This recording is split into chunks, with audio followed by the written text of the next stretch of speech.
ഇന്നത്തെ സംഗതി സൂപ്പറായിൽ എന്താ വിശേഷം എന്ന് ചോദിച്ചാല് നമ്മുടെ കൊച്ചി നഗരത്തിന്റെ ഒത്ത നടുവിലെ സ്ഥിരം കാഴ്ചയാണ് നൂറുകണക്കിന് പ്രാവുകളും അവയെ തേടിയിരുന്ന കുറേ മനുഷ്യരും.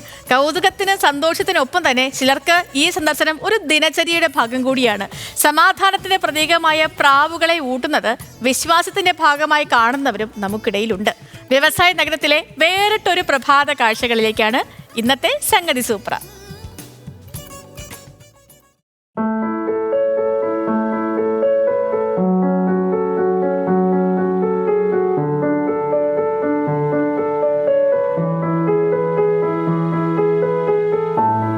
അതിരാവിലെ കൊച്ചി ദർബാർ ഹാൾ ഗ്രൗണ്ടിലേക്ക് എത്തിയാൽ ഇതൊരു പതിവ് കാഴ്ചയാണ്. കുറുകി നടന്നും ചിറകടിച്ചു പറന്നും നൂറുകണക്കിന് പ്രാവുകളാണ് ഗ്രൗണ്ട് നിറയ്ക്കുന്നത്. ഈ പ്രാവുകൾക്കൊപ്പം സന്തോഷം കണ്ടെത്താനെത്തുന്ന കുറച്ച് മനുഷ്യരെയും ഇവിടെ കാണാം.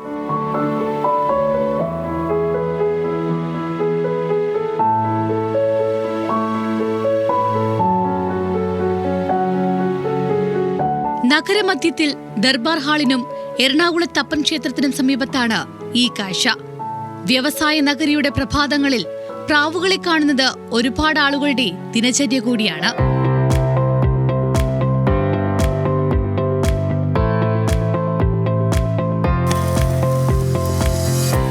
നൂറുകണക്കിന് പ്രാവുകളുടെ ഒരുമിച്ചുള്ള ചിറകടി ശബ്ദം കേൾക്കാൻ മാത്രം നിത്യവും ഒട്ടേറെ ആളുകളാണ് ഇവിടേക്ക് എത്തുന്നത്. കഴിഞ്ഞ 10 വർഷമായി രാജസ്ഥാൻ സ്വദേശിയായ അശോകും ഇവിടുത്തെ നിത്യ സന്ദർശകനാണ്.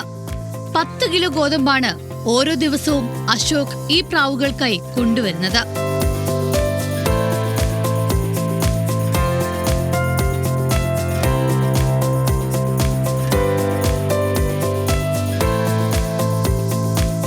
ദർബാർ ഹാളിന്റെ മേൽക്കൂരയിൽ ഇരിപ്പുറപ്പിക്കുന്ന പ്രാവുകൾ തീറ്റ വിതറുന്ന ശബ്ദം കേട്ടാൽ കൂട്ടത്തോടെ താഴേക്കെത്തും.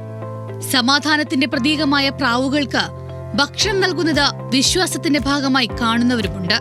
കഴിഞ്ഞ 4-5 വർഷമായിട്ട് ഇവിടെ ഒരു പ്രാവുകളൊക്കെ വീട്ടിൽ കൊടുക്കും. ഒരു 4-5 കിലോ ഓരോ കഴിക്കാൻ പറ്റില്ല. പക്ഷെ അവർക്ക് നമുക്ക് അത് കൊടുക്കും ഒരു പ്രായമൊക്കെ. അപ്പോൾ എല്ലാ ഡെയിലി ഒരു 4-5 kg വീട്ടിൽ കൊടുക്കും.